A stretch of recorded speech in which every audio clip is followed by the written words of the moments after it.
Greetings, everyone, to This Week in Surf. I know this is a little out of nowhere, it's not in the title, but this series is most likely coming to a close, either this week or next week, and some of you might not mind that. There are a few reasons for this. First is that this is not the right video. It's made for y'all, the audience that loves these movement games, whether you're a surfer or a bee-hopper who wants this kind of content for your own game or whatever you play.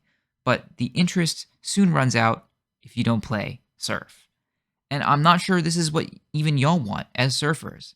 I find myself trying to turn these into clickable, broad topics that I care about when I should really just be making one good video. Plus a podcast or 1 to 2 shorts per week on top of one good video, I think is what it's going to be. I find myself always thinking of ideas and then realizing I'll only have 3 days to do it because I've got this other video to make.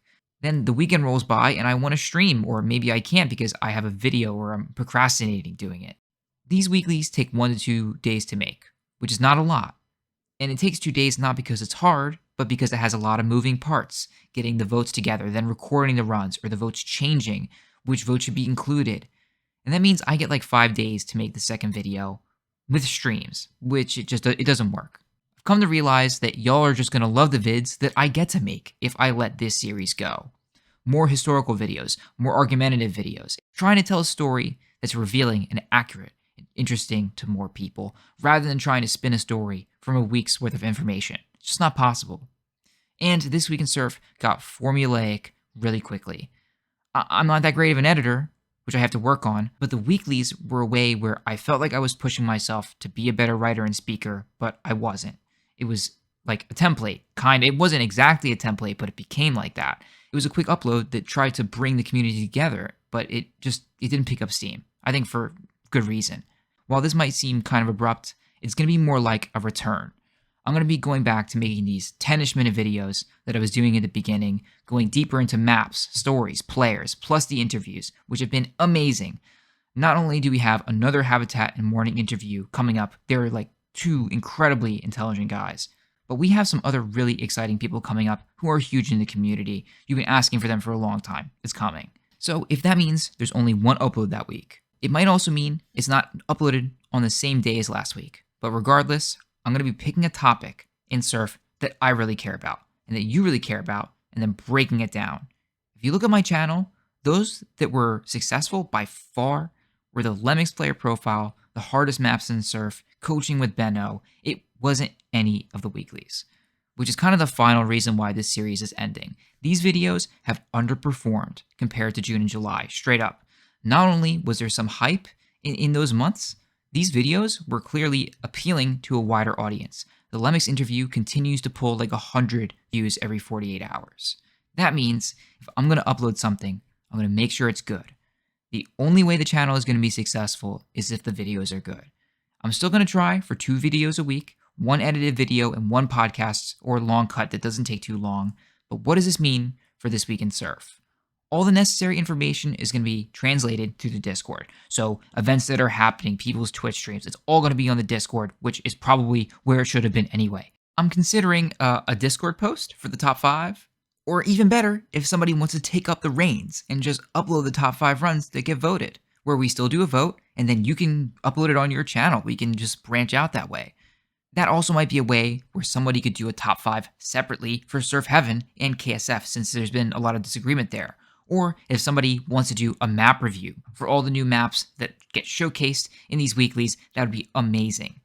I think another problem was that there was just sometimes too many records, and often surfers weren't recognized. Like this week, there's 3 calf records and a new record on Revolution, but for whatever reason, some records just don't get to the top.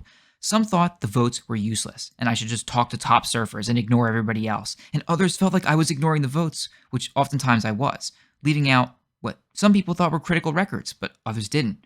This ended up being a no-win situation. It wasn't like you guys weren't like going too bad or it wasn't too hard on me. It was just I could tell there was tension there between the groups that just disagreed fundamentally. The central problem is that we are fragmented.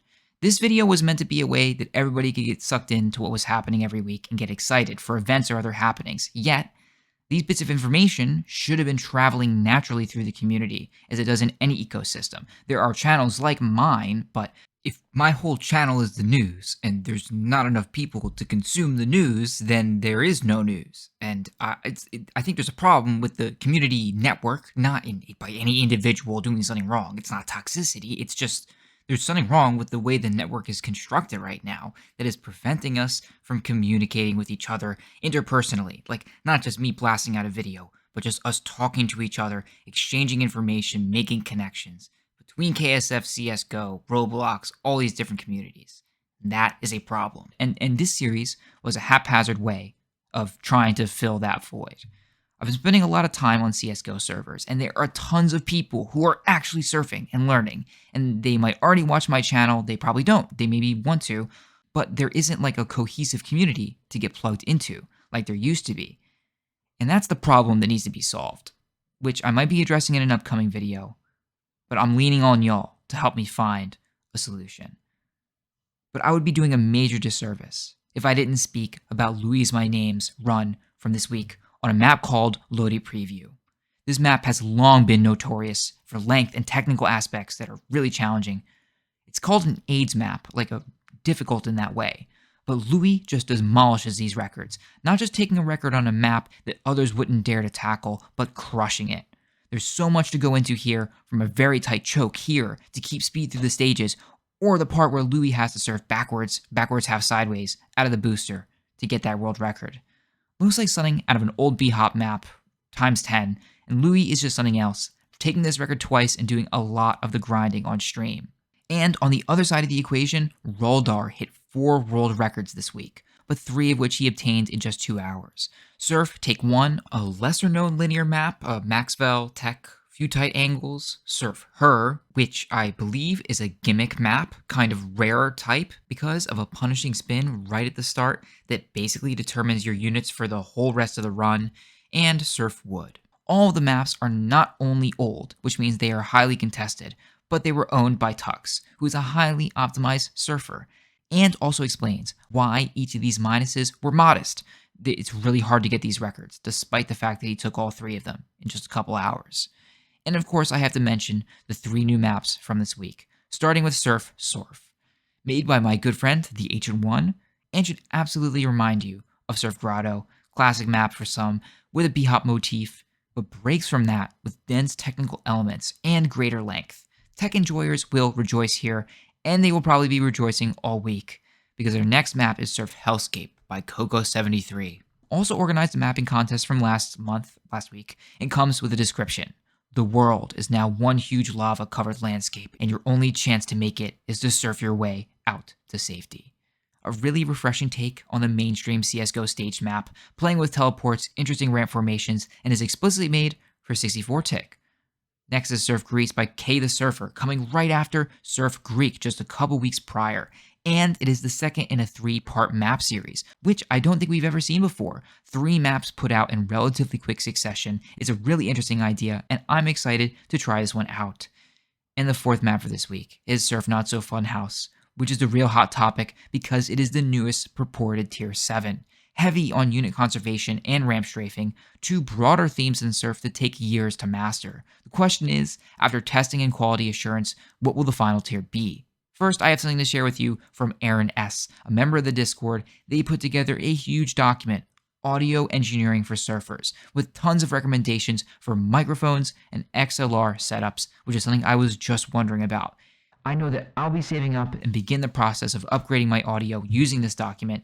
If you're looking to get into content creation, even if it's not for Surf, the link to that will be in the description.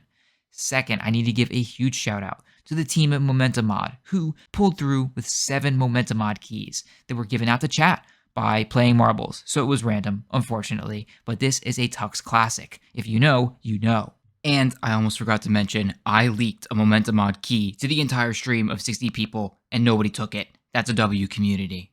I think I'm gonna need another key. Third, the Combat X Trick Surf contest has just ended and judging has begun. One of the very next videos will be the announcement revealing the maps and the winner. I think this is going to change Combat Surf for years to come, and the amount of work that Darth Elmo, Jacko, Cody my admin, and many others, including the mappers and such, have put into this is unreal. So be on the lookout for that. And lastly, the Go Free tournament is a go. with the official forest. The pro CSGO player is one of the participants. Huge for them. This is happening December 17th and 18th with Gemini and Mookie as the casters. I know for a fact I'm going to be in the chat, so you better be there too. This is not the end. It's just the beginning. I've arrived at the conclusion that there's a broader audience out there that will love what we have to offer. And there's a solution to the fact that KSFers and regular CSGO players don't really interact that much, even though I don't know what that is. All I know is that we can't force it. But I am super excited for Momentum Mod because it seems like a viable option. I think there's some more content about its potential and market viability that are going to be coming out soon, hopefully if I make them. And I'm glad to be getting back to what made this channel possible in the first place. Thank you so much for watching, and good luck sliding those triangles.